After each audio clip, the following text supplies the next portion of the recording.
تعالى بس. ازي حضرتك يا دكتور؟ اهلا إيه؟ دكتور ايه؟ امال حضرتك مين؟ انا جلد السباك. سباك؟ جايب سباك يعالج اختك قطر خابطها، جايب سباك يعالجها؟ استنى بس اسمعني وانا هشرح لك كل حاجه. انت لما كلمتني قلت لي في حوض وكوع مكسور عند تهاني، فقلت اجيب لها سباك يعالج. اصل احنا كده لو كنا كلمنا لها دكتور كان هيحولها على سباك، فقلت اجيب السباك انا بومبا، انا متوتر واختي تعبانه. اتفضل يا اسطى عشان ننقذ اختي. هنا تعالى هنا. اعمل ايه؟ اشق خدودي؟ اشق خدودي لطم منك؟ وايه يعني الفرق بينه وبين الدكتور؟ ما كلنا ولاد 9 يعني يا باشا. على فكره يا باشا انا عندي معلومات طبيه. دار الفؤاد مالها؟ انا اللي مغير لها كل الكابينيهات. اللهم صل على النبي. القصر العيني قول يا عسل. انا اللي عامل له كل الخلاطات.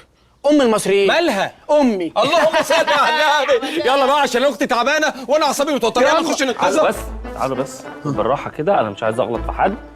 بالراحه كده حضرتك اتفضل بهدوء. انا مفيش يا جماعه سباك هيعالج مراتي.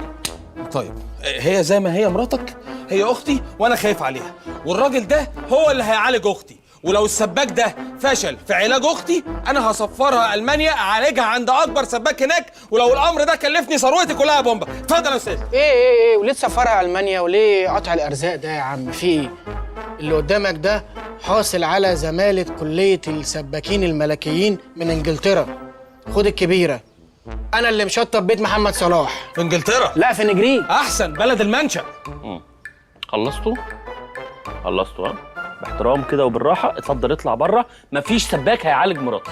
طب ايه رايك بقى ان الراجل ده جاي عامل معايا انا وانت واجب جامد جدا، جه ووافق ان هو يصلح تهاني كلها على بعض ب 50 جنيه. بتتكلم بجد؟ والله العظيم وافق انه يصلح تهاني والسيفون ب 50 جنيه. 50 جنيه بس؟ 50 جنيه تهاني والسيفون. طب بص يا دكتور، ما تجيبش سيره ال 50 جنيه دي جوه خالص. ها انا هفهمها ان هم 1000 جنيه خلاص، ويبقى احنا كده يا معلم على 950 جنيه نتشبرق بيهم. وهي راقده جوه. ايوه